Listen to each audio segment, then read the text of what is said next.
Bom dia, senhoras e senhores. Bem-vindos à teleconferência de resultados do quarto trimestre de 2024 da TIM SA. Gostaríamos de informar que este evento está sendo gravado e todos os participantes estarão apenas ouvindo durante a apresentação da empresa. A gravação dessa teleconferência estará disponível no site da empresa.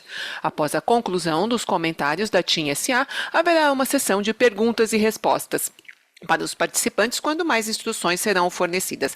Agora passo a palavra ao senhor Vicente Ferreira, Head de Relações com Investidores. Por favor, Vicente.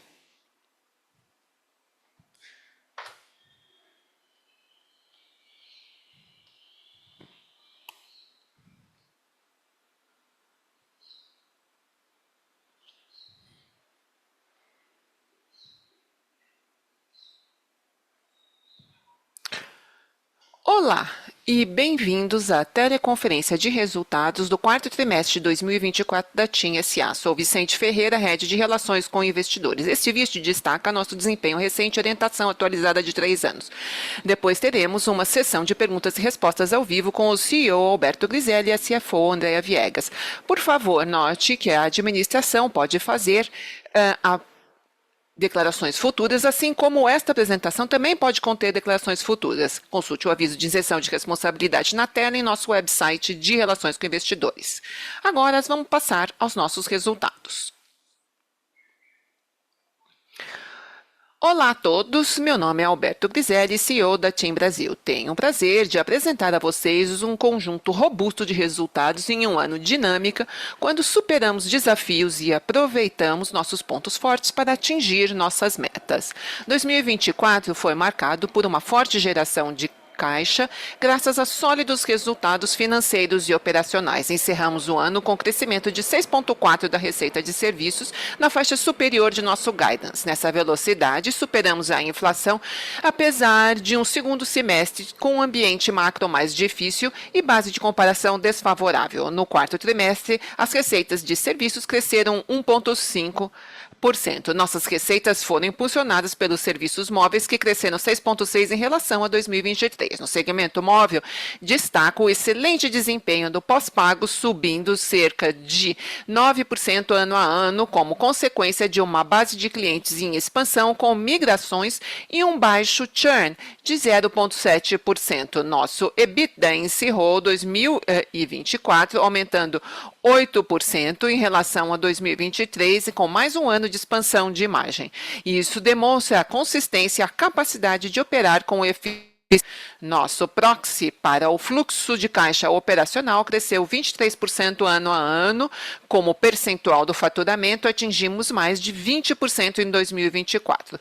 Com ofertas inovadoras, desenvolvimento contínuo de infraestrutura e melhorias de serviço, apoiaram esses fortes resultados financeiros. Por trás de nossa estratégia 3B está uma ideia de entregar o que clientes mais valorizam. Nos concentramos em fornecer valor excepcional ao cliente por meio de qualidade de rede, acessibilidade e excelência em serviços. Na Best Network, nos concentramos em expandir a cobertura 5G em todo o Brasil para migrar o tráfego e clientes e começar a impactar positivamente as percepções de clientes. Temos mais de 600 cidades cobertas, 20% a mais que o segundo player. Como resultado, o tráfego 5G mais que dobrou em comparação com um ano atrás. Em 2025, garantiremos a consistência do desenvolvimento da rede, promovendo a mensagem de liderança em qualidade de rede para consumidores. A ênfase em inovação tecnológica e densificação da rede demonstra uma postura proativa em atender às necessidades e expectativas dos clientes à medida que a qualidade da rede se torna um atributo central na marca. Em Best Offer, 2024 foi marcado pela inovação por meio da expansão do portfólio de conteúdo, garantindo a monetização de dados. Lançamos novos conceitos em pós-pago e pré-pago, paralelamente à transformação de uma lacuna histórica e um elemento de diferenciação. Esperamos aprofundar nossos traços distintivos com a expansão do ecossistema digital e uma abordagem renovada. A inovação irá ganhar um novo papel utilizando as ferramentas Next Best Action para personalizar o nosso mercado pré-pago. Para entregar serviço durante 2024, utilizamos a tecnologia a nosso favor para manter os indicadores de qualidade de serviço nos mais altos padrões. A digitalização continua sendo uma importante fonte de oportunidades e nosso novo aplicativo deve se tornar um impulsionador relevante para essa mudança. Em 2025, a evolução da jornada do cliente continuará com o objetivo de reduzir os pontos problemáticos e melhorar a qualidade geral. Uma experiência perfeita em nossos canais digitais associada a recursos de resolutividade e gestão orientada ao valor de nossos clientes, demonstrando a dedicação da TIM em fornecer soluções personalizadas que atendam às diversas necessidades de nossos clientes. Nos últimos meses, vimos preocupações crescentes sobre a capacidade da TIM de superar os desafios impostos por seus pares maduros e novos entrantes, mas temos certeza dos nossos pontos fortes: atração e retenção de clientes, monetização de clientes, serviço e experiência.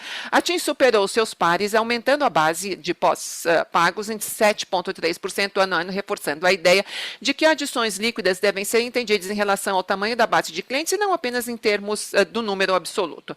Fomos o único grande player a desenvolver nossa participação de mercado no pós-pago contra entrantes. Como explicamos hoje em dia, é principalmente um jogo de migração e redução da rotatividade. Assim, manter o churn pós-pago em níveis baixos é vital para mantermos um perfil forte na base de clientes. Um outro ponto forte da TIM é a monetização de nossa base de clientes. Temos o maior ARPU do setor, acima de R$ 31, crescendo 6% em relação a 2023. Para conseguir isso, combinamos mais estratégias, além de táticas de upsell para elevar clientes na escada e iniciativas de cross-sell para expandir nossa relevância no bolso dos clientes. Maior envolvimento do cliente também ajuda a aumentar a fidelidade e, consequentemente, reduzir a rotatividade. Cerca de 28% de nossos clientes têm mais de um produto. É justo dizer que temos um universo diversificado de métricas e fontes quando se trata de medir a qualidade do serviço e de atendimento ao regulador do setor, Anatel, órgãos de proteção do consumidor privados, como Reclame Aqui, órgãos públicos de defesa do consumidor, como Procon e Consumidor.gov, e também métricas internas. Quando olhamos os números dessas diferentes fontes, fica claro que a TIM tem uma resolutividade destacada, sendo campeã na maioria delas, resolvendo os problemas mais rapidamente e segundo as expectativas dos clientes. Ainda temos margem para melhorar o número de queixas. Somos os menos reclamados em algumas dessas fontes, mas ainda temos algumas lacunas a serem fechadas. Finalmente, temos a avaliação da rede. Não há dúvidas de que a TIM possui a melhor rede do Brasil. Começamos por estar presente em mais lugares do que qualquer outra operadora, tanto em 4G quanto em 5G. E segundo o recente relatório da OpenSignal, a TIM foi a operadora mais premiada num relatório de experiência de rede móvel. Crescemos em 7 das 14 categorias, deixando para trás nossos pares. Com este resultado excelente, destaco que somos a operadora número 1 em qualidade consistente por 3 anos consecutivos. De acordo com o OpenSignal, essa métrica é a mais relacionada à experiência do cliente. O desafio que enfrentamos para a rede, como sabem, está relacionado à percepção. Mas essa é uma maratona e não uma corrida de velocidade. A consistência em ter as melhores métricas de rede, a consistência na comunicação dessa liderança aos consumidores é essencial. Em suma, temos nossos pontos fortes e trabalhamos para garantir que eles continuem sendo um fator diferenciador para a TIM. Ao mesmo tempo, transformamos nossos pontos fracos em oportunidades de melhorar ainda mais o desempenho operacional da TIM. Agora falarei sobre áreas de oportunidade para gerar novos fluxos de receita. Eles estão se tornando cada vez mais relevantes para o nosso desempenho em telefonia móvel e este será o caso em 2025 e nos anos seguintes. Ao longo de 2024, ganhamos ímpeto no desenvolvimento do nosso ecossistema digital. Nosso fundo 5G, administrado pela Upload Ventures, alcançou 3 investidas e, mais recentemente, a Minerva Foods se colocou como LP. A chegada de um novo grande investidor fortalece ainda mais a atuação pioneira do fundo dentro de um ecossistema de inovação. Essa adição segue adesões de investidores institucionais estratégicos brasileiros e americanos. Os projetos da Customer Platform estão evoluindo de acordo e dando frutos em diferentes áreas. Na saúde, o cartão de todos alcançou mais de 160 mil famílias inscritas. Na educação, Descomplica mantém um ritmo sólido de 800 mil matrículas em cursos. Em serviços digitais e entretenimento, a parceria com Exa atingiu um marco importante, com a TIM ganhando o direito de subscrever 27% da empresa. Por fim, nosso negócio de anúncios para dispositivos móveis e monetização de dados se expande rapidamente à medida que integramos nosso inventário proprietário ao Google e à Meta e mantemos a implementação consistente de novos produtos da TIM Insights. Outra fronteira para crescimento de receita é o IoT2B. Desde o início desse projeto, somamos mais de 700 milhões de reais em receitas contratadas. Em 2024, adicionamos 270 milhões de novos contratos, a maioria dos quais refere-se a 3 verticais. Primeiro, o agronegócio, onde temos cerca de 20 milhões de hectares cobertos com 4G. Em segundo lugar, logística, com rodovias representando a maior parte do crescimento, e nossa cobertura abrange mais de 5,6 milhões de mil quilômetros de estradas. E utilidades, para as quais vendemos mais de 340 mil unidades de iluminação e inteligência com serviços de conectividade. Durante 2024, focamos na estruturação de processos de vendas e operações internas e uma abordagem proativa para captar oportunidades de mercado e nos tornarmos referência entre os clientes B2B dessas verticais. Para 2025, precisamos desenvolver ainda mais essas oportunidades, agregando soluções e expandindo nosso mercado-alvo. Estamos trabalhando com um pipeline robusto de clientes em potencial em vários setores e verticais, então o futuro parece promissor. Agora vamos passar aos detalhes financeiros com nossa CFO, Andréa. Olá a todos, sou a Andréa Viegas, CFO da TIM. Tenho o prazer de anunciar que encerramos o ano com números sólidos no geral, confirmando nossa capacidade de aumentar a geração de caixa e criar mais valor para nossos acionistas.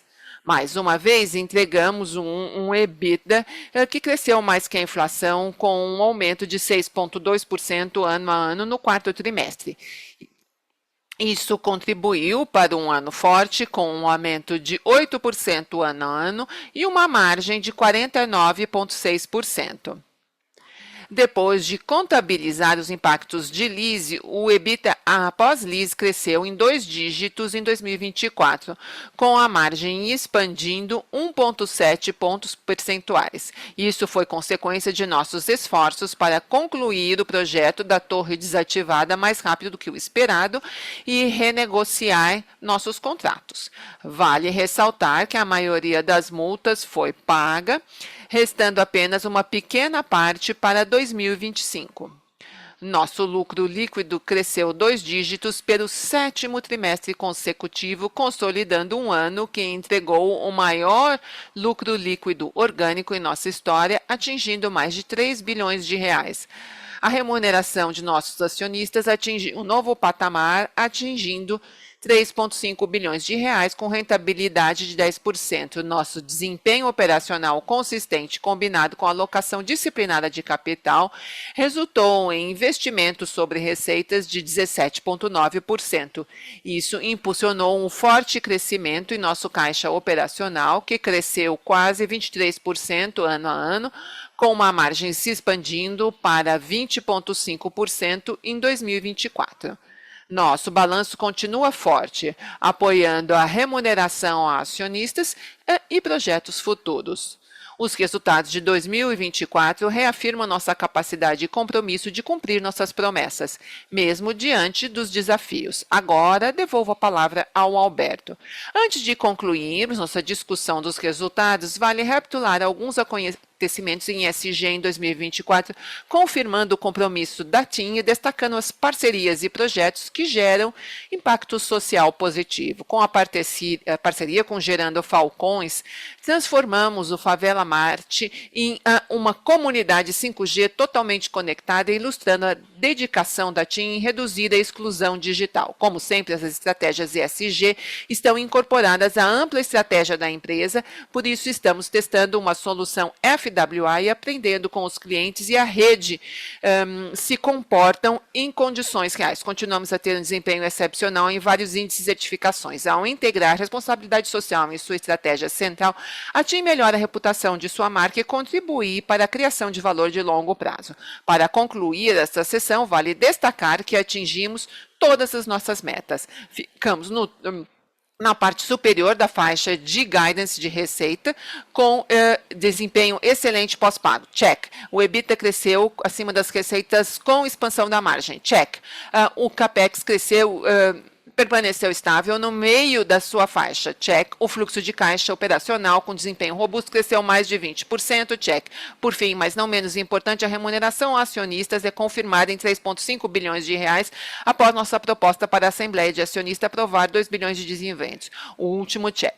Olhando para o futuro, estamos preparando o terreno para a direção estratégica da TIM nos próximos anos. Reforçamos nosso foco no crescimento sustentável, adicionando novas oportunidades de receita e empenhando esforços renovados em eficiência, refletindo um compromisso com a criação de valor de longo prazo. Nosso plano atualizado reflete mudanças nas condições macro e do mercado de telecomunicações. Evoluímos nossas prioridades para extrair o máximo de nossos 4 pilares estratégicos: móvel, B2B, eficiência e banda larga. Cada área é apoiada por estratégias específicas destinadas a aprimorar a nossa proposta de valor do setor móvel, duplicar B2B, extrair o máximo de nossos ativos e recursos, enquanto monitoramos oportunidades para complementar ou transformar partes de nossos negócios. A ênfase em pessoas, sociedade e meio ambiente reforça o compromisso da TIM com práticas comerciais responsáveis. Ao priorizar essas áreas, a TIM visa fortalecer sua posição no mercado e impulsionar o crescimento sustentável em um cenário competitivo. Com isso, apresentamos um novo guidance para 2025 e 2027, lembrando que nossas projeções estão sempre sujeitas a revisões diante de mudanças relevantes no ambiente macro e premissas de desenvolvimento de negócios. Nossas diretrizes estratégicas para crescimento sustentável se concentram no progresso da receita e do EBITDA com expansão da margem. É uma combinação de evolução do núcleo móvel, maior relevância de novos fluxos de receita e esforços renovados em eficiência. Nosso plano de investimento aponta para um CAPEX estável, apesar da oscilação cambial e da manutenção do status de liderança de nossa rede. Mais uma vez, isso reflete o compromisso com a eficiência e excelência operacional. Essa dinâmica se traduz em forte evolução do fluxo de caixa com expansão da margem. E esse caixa gerado está retornando aos acionistas na forma de juros sobre capital próprio e dividendos. Mais uma vez, estamos aumentando nossas metas ou elevando nossas metas nessa área também. Chegamos ao final do vídeo. Quero agradecer a nossa equipe por entregar um resultado tão robusto. Enfrentamos muitos desafios e encontramos soluções para manter nosso navio na direção certa, funcionando em um ritmo sólido. Agora vamos passar para a sessão de perguntas e respostas ao vivo. Obrigada, Alberto. Vamos passar agora, antes de passarmos à nossa sessão de perguntas e respostas, vou devolver a palavra ao senhor Griselli para mais alguns comentários. Bom dia a todos, obrigada. Antes de começarmos a sessão de perguntas e respostas, há um fato relevante que acabamos de divulgar sobre o Banco C6. Há um acordo que resolveu os conflitos, encerra a parceria e monetiza a nossa participação, segundo as determinações dos reguladores. Então, a importância das iniciativas da plataforma de clientes continua, vamos continuar trabalhando no ecossistema de parcerias, buscando novas parcerias na área de serviços financeiros. Também há os impactos financeiros dessa negociação que serão divulgados breve. Vamos passar agora às perguntas e respostas. Obrigado, Alberto. Vamos passar agora à sessão de perguntas e respostas para analistas e investidores. Se quiserem fazer uma pergunta, por favor, entrem na fila. Nossa primeira pergunta vem de Marcelo Santos, do JP Morgan. Por favor, Marcelo Santos. Olá, bom dia, Alberto, Andréia, Vicente. Muitíssimo obrigado pelas perguntas. Eu tenho duas perguntas com o guidance. Quais são os principais fatores contribuindo para os números? Podem falar um pouco sobre as perspectivas para o pré-pago? E também as tendências que vocês conseguem controlar?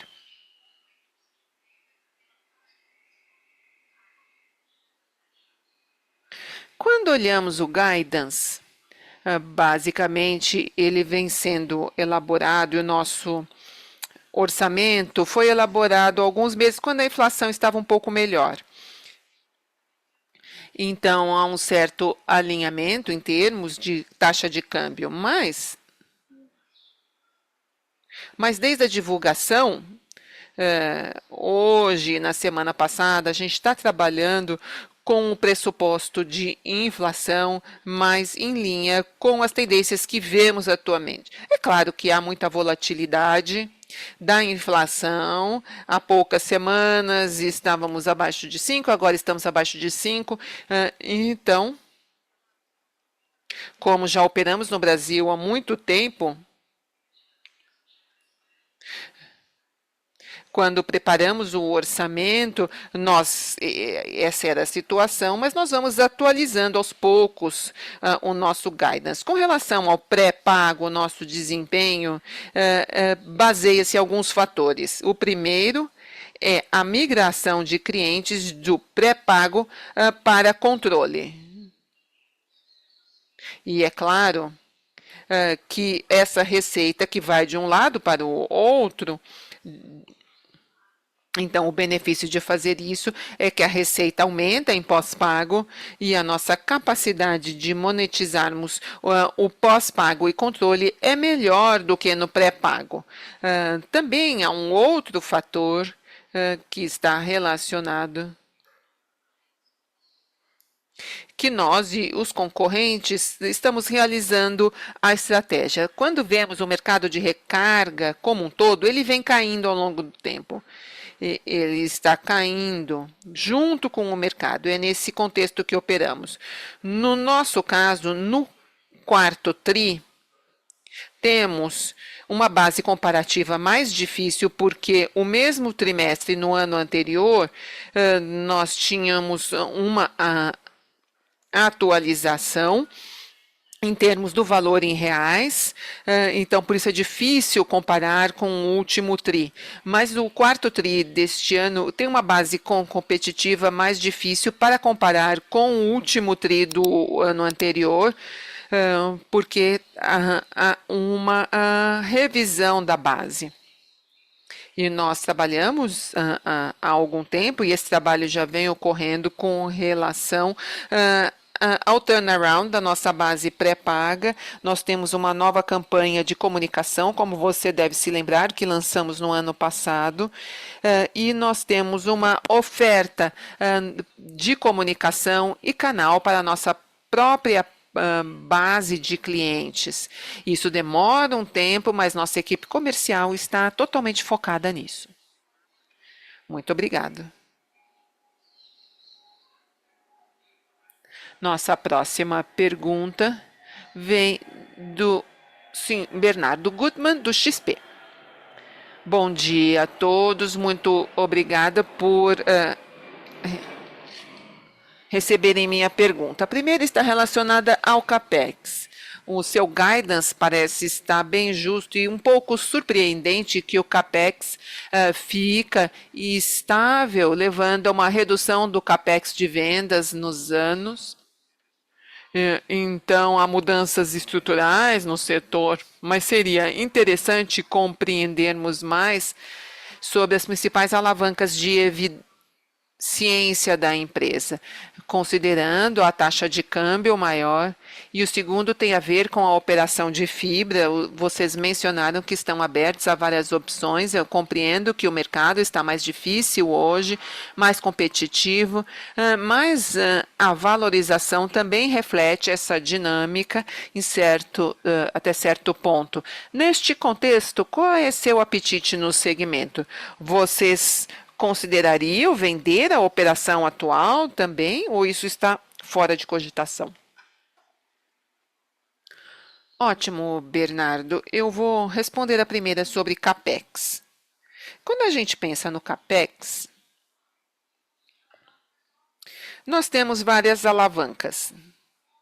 Então, a gente começa com uma primeira. Então, grande parte do CAPEX é CAPEX de rede. Então, a gente consegue atingir uma maior cobertura 4G há alguns anos. Nós encerramos 2024 com a maior cobertura 5G também. E quando vemos quais são as razões para essa cobertura, tem a ver com cobertura e com política de serviços e capacidade. Estes são os principais fatores.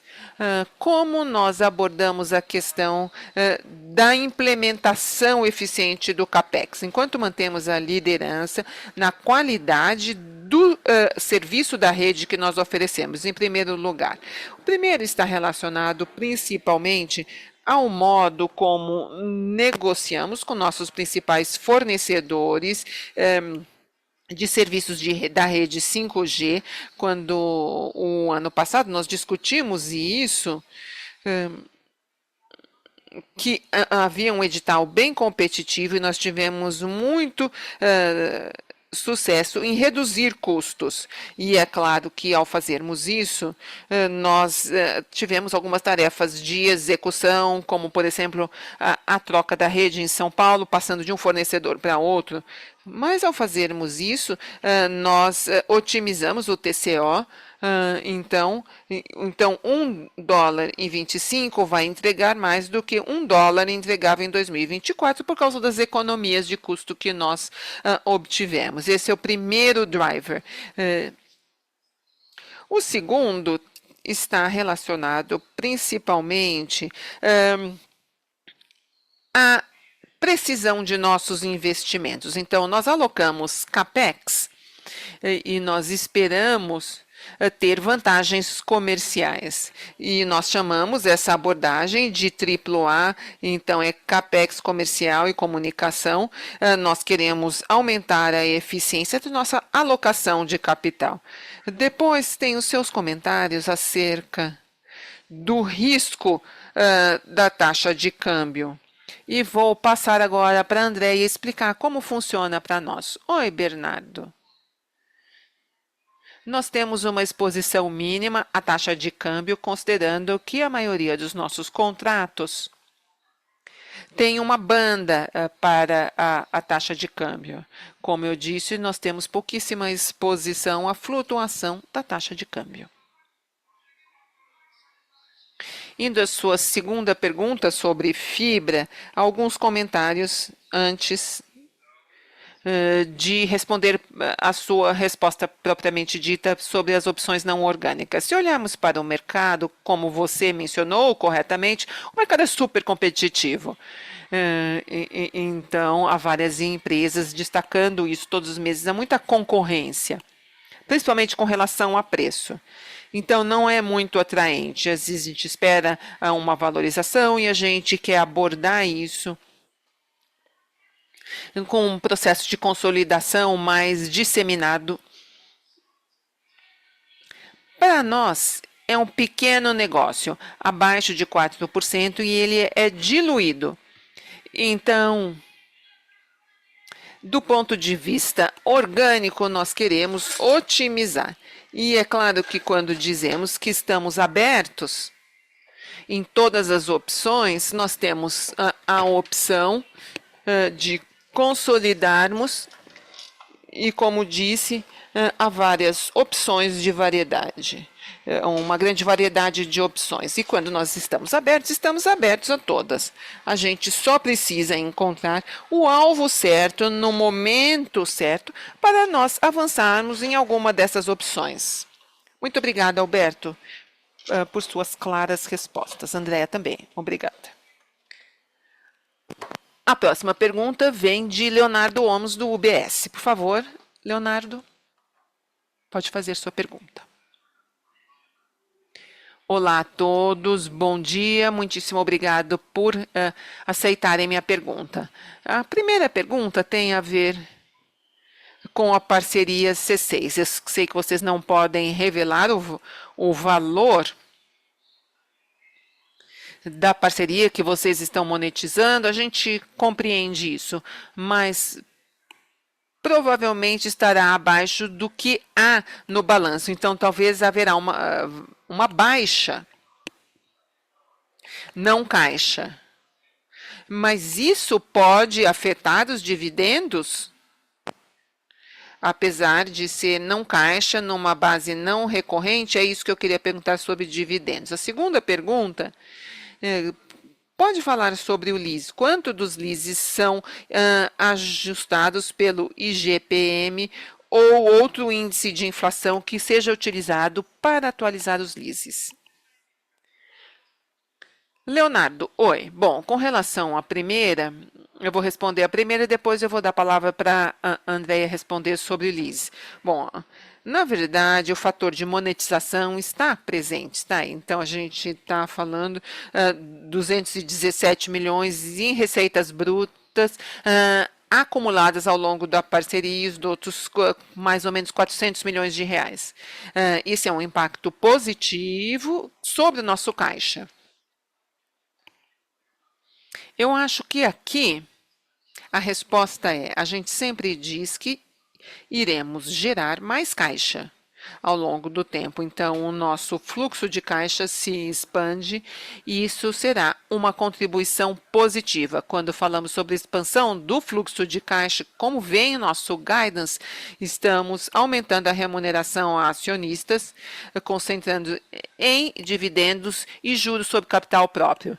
E tem mais vindo para nós agora ao longo de 2025 que não estavam no nosso guidance. É claro, a abordagem é sempre assim. A gente não distribui 100%, é claro, porque buscamos oportunidades em algumas verticais nas nossas linhas de negócios, mas tem um efeito positivo sobre o nosso perfil de caixa. Olá, Leonardo. Sobre o LIS, como você bem sabe, esses itens, o principal impacto é a inflação. Nós continuamente renegociamos todos os nossos contratos e agora temos uma parte em IPCA e uma parte em GPM, mas o principal é em IPCA.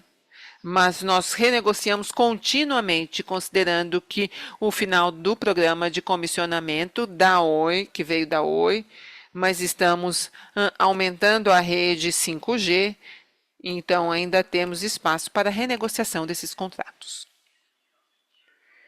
Ok, muito obrigada. Então, obviamente, Andrea, o guidance já pressupõe toda a situação da inflação recorrente. Muitíssimo obrigado pela resposta sobre os dividendos, Alberto. Obrigada.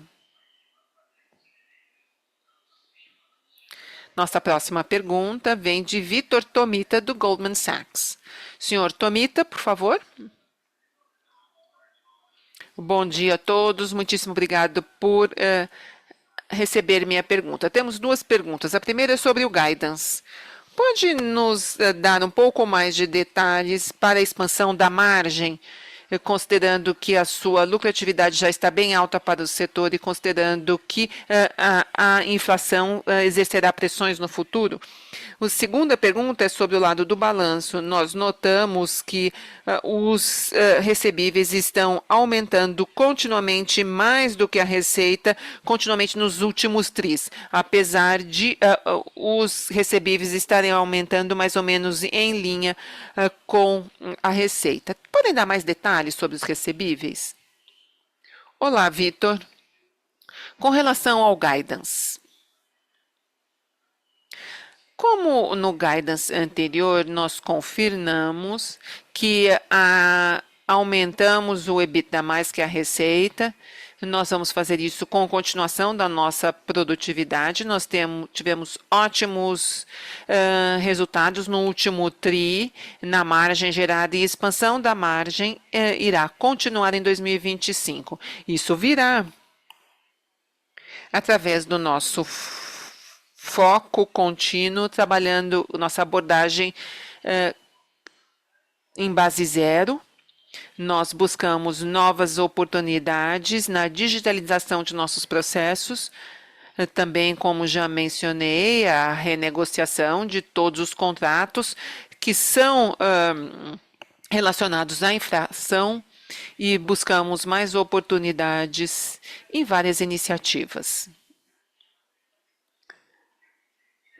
Com relação ao fluxo de caixa livre e o aumento dos recebíveis, isso é a sazonalidade da nossa dinâmica. Lembre-se que tivemos o primeiro semestre do ano com sazonalidade, o segundo trimestre com uma sazonalidade diferente. Isso está dentro das nossas expectativas, não temos nenhum fator extraordinário que tenha afetado. Respondi sua pergunta? Só uma pequena continuação da minha pergunta. Então, pensando no último TRI, eu estou pensando sobre as tendências subjacentes com relação às subjacentes à sazonalidade.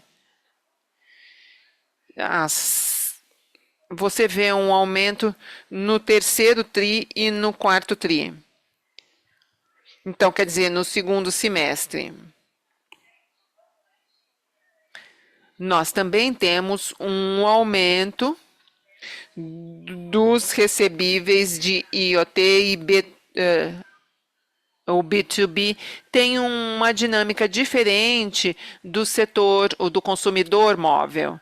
Nós veremos um aumento real, mas isso tem a ver com o aumento das receitas de IoT.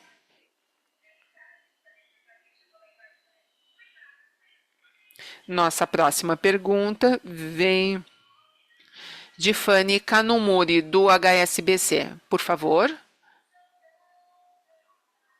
Olá. Minha primeira pergunta tem a ver com o guidance de receita. É verdade que a maioria do crescimento de receita vem do pós-pago, considerando que o segmento fixo e pré-pago continuam em operação e que parte ou porcentagem está relacionada às suas novas iniciativas, pensando no guidance. Segunda, no último TRI, houve vários desafios com relação à precificação e mais por mais. Então, como vêm os próximos anos? Muito obrigada. Obrigado, Fanny. Vou responder as duas perguntas.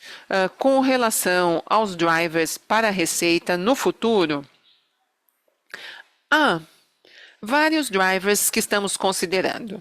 Então, um grande, é claro, o pós-pago, onde temos um bom desempenho já há vários TRIs, e nós prevemos que isso vai continuar no futuro e será motivado pelos ajustes de preços. Então, tem mais sobre a racionalidade do mercado.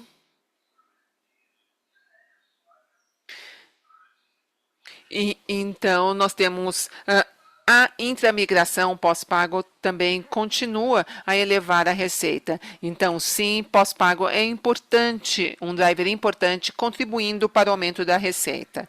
Há outras linhas de negócios importantes para o crescimento da receita. Um tem a ver com a estratégia da plataforma de clientes, que nós já discutimos no início do nosso call.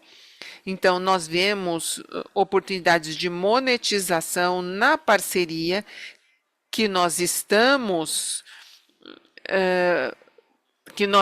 na parceria existente e que estamos construindo. Então, algo que já foi lançado há algum tempo, e nós estamos ajustando a proposta de valor, e nos últimos meses nós acrescentamos 160 mil assinantes.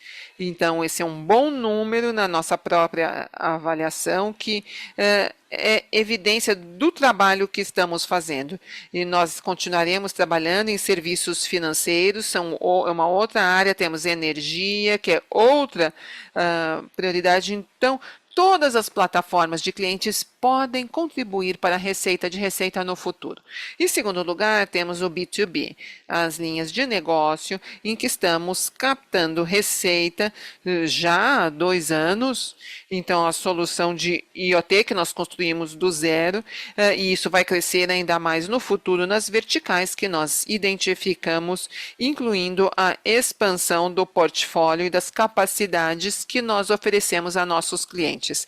Então, quando olhamos essas 3 linhas dos principais drivers de crescimento de receita, quando olhamos os serviços móveis especificamente e o mercado, eu continuo vendo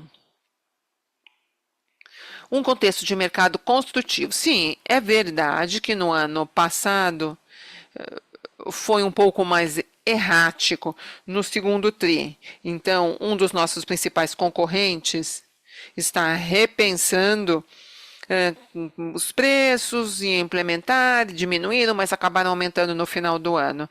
Então, isso com relação ao ano passado, e a gente acertou. E, ao mesmo tempo, no ano passado, nós estávamos executando os preços de tabela, e isso não se confirmou no primeiro semestre. Mas a situação pode mudar, principalmente considerando que o mercado não está sendo irracional, mas o aumento de preço está acontecendo entre o primeiro e o segundo tri, assim como aconteceu no ano passado, e isso é algo que está sendo executado. O fato de que não estamos fazendo ou elevando os preços de tabela, há um aumento temporário de rotatividade comparado com o ano passado, mas é algo que nós temos que lidar.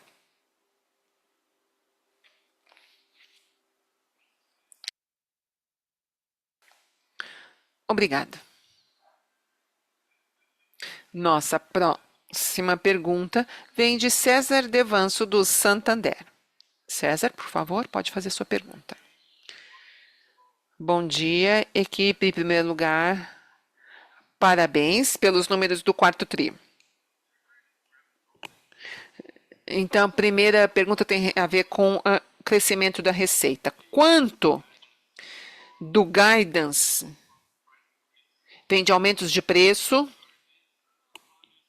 E com relação a isso, como vocês veem a evolução da empresa no cenário competitivo? Com relação à concorrência, vocês acham que a TIM será mais agressiva? E a segunda pergunta tem a ver com a parceria C6.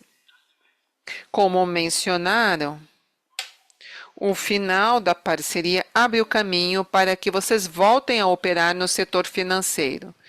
Então, vocês poderiam nos dar mais detalhes sobre esse tópico, falar mais? Está bem, César. Bom, vou responder a primeira. Então, nós vemos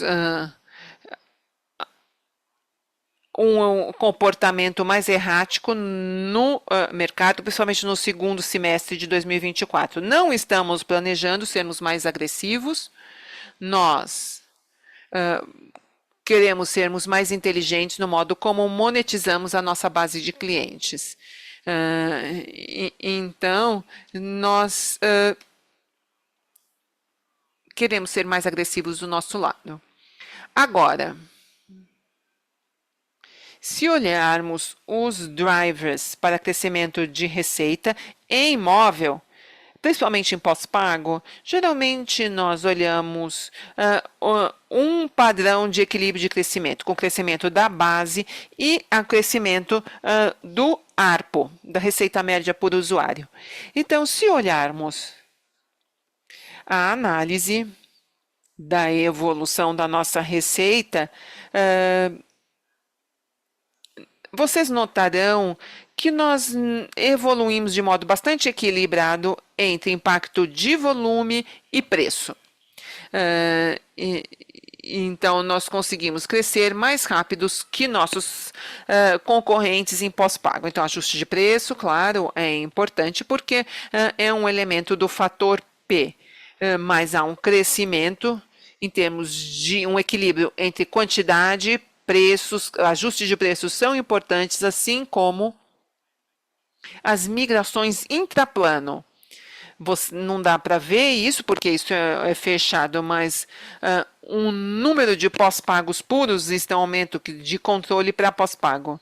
E isso tem um impacto positivo no crescimento de receita de pós-pago. Então, quer dizer, é uma combinação de vários fatores. Com relação à fintech, respondendo sua segunda pergunta, nós acabamos de definir e de fecharmos nosso acordo com o C6, mas é claramente uma combinação de serviços financeiros e telefonia. Nós acreditamos que isso é muito poderoso, nós teremos materialidade aí novamente, nós estamos muito otimistas com o que nós temos em relação ao ajuste dessa parceria. Nossa próxima pergunta vem do senhor Carlos Legareda, do Itaú BBA. Olá, bom dia, Alberto e Tim. Duas perguntinhas rápidas. A primeira tem a ver com despesas. Vocês estão reduzindo as despesas de vendas e marketing ano a ano e tri a tri. Vocês podem explicar isso melhor, por gentileza? E a segunda, com relação ao C6, vocês têm algum prazo para receber as receitas sobre o encerramento da parceria? Bom, com relação ao mercado em geral e o C6, muitas melhorias vêm da digitalização. A digitalização é algo que acontece de modo generalizado em todas as nossas atividades. Então, o C6 é o principal driver do aumento em eficiência. Agora, quando falamos sobre digitalização, estou falando sobre recargas digitais. Um dos últimos exemplos que é bastante importante é a adoção do Pix na nossa base de pós-pago. O Pix como custo unitário menor do que qualquer outro. Então, nós passamos de 0 a 50% nos últimos 12 meses, um pouco mais que 12 meses, nos últimos 18 meses.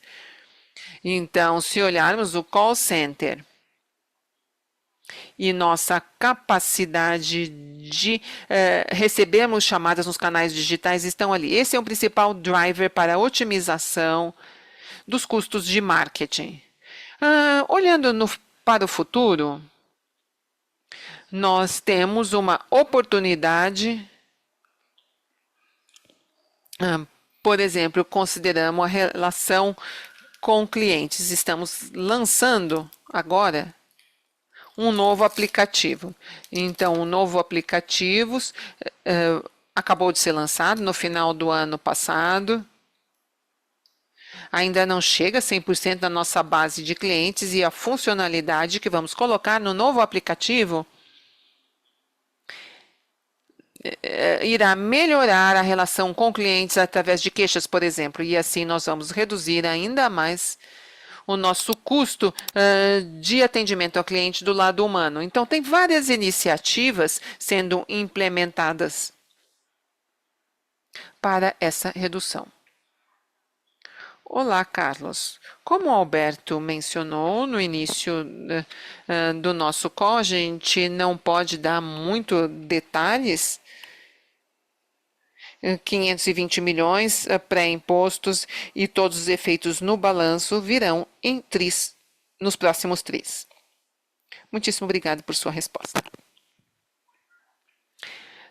Como lembrete, se quiserem fazer uma pergunta, por favor, cliquem no botão levantar a mão.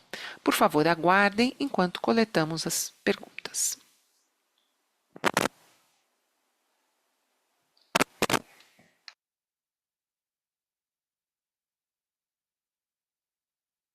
Nossa próxima pergunta vem de Daniel Federli, do Bradesco BBI. Por favor, Daniel, você pode fazer sua pergunta.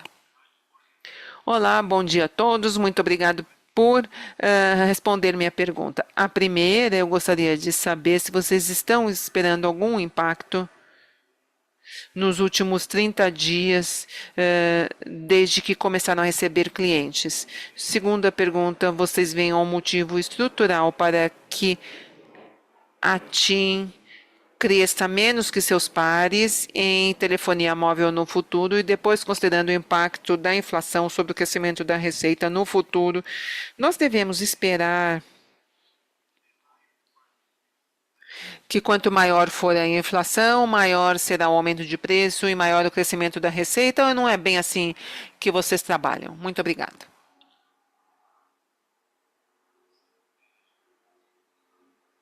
Bom, a primeira pergunta, com relação ao impacto. Então, resposta simples.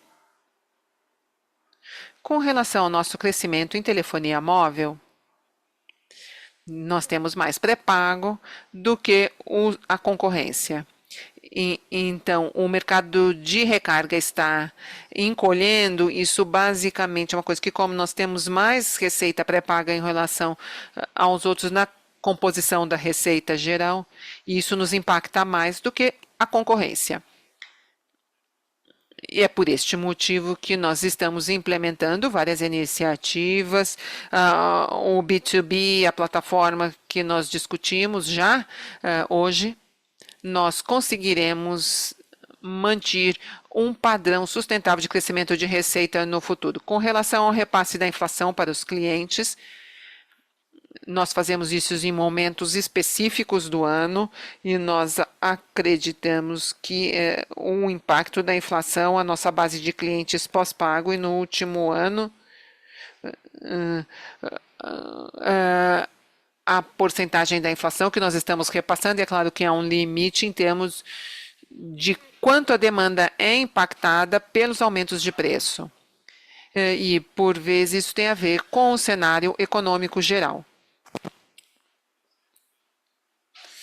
Então, o que os clientes têm disponíveis para gastar? Nós estamos executando, para que você saiba, nossos ajustes de preço de modo semelhante este ano ao que fizemos no ano passado.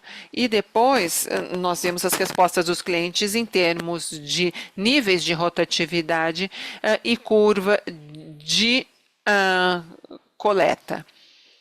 Então, à medida que nós avançamos no futuro, a gente vai e verifica se a demanda consegue compensar os ajustes.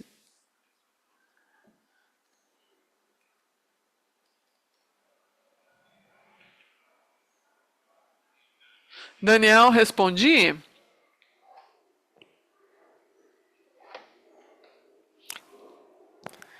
Senhoras e senhores, como não há mais perguntas, vou devolver a palavra ao senhor Alberto Griselli para suas considerações finais. Por favor, senhor Alberto, pode prosseguir. Muito obrigado a todos. Gostaria de agradecê-los todos por participarem do nosso teleconferência. Agradecimentos especiais à minha equipe. Nós estamos totalmente focados lidando com tudo que se apresenta no cenário macro. Gostaria também de convidá-los a um call da Telecom Itália daqui 2 dias, quando teremos a oportunidade de como queremos criar valor adicional a nossos acionistas, abordando um tópico que nos perguntam frequentemente. Muitíssimo obrigado. Espero vê-los novamente em alguns dias na teleconferência da TIM Itália. Muito obrigado. Encerramos agora a teleconferência do 4º trimestre de 2024 da TIM SA. Para mais informações e detalhes da empresa, acesse nosso site tim.com.br/ir. Você pode se desconectar a partir de agora. Obrigado mais um dia e tenha um ótimo dia.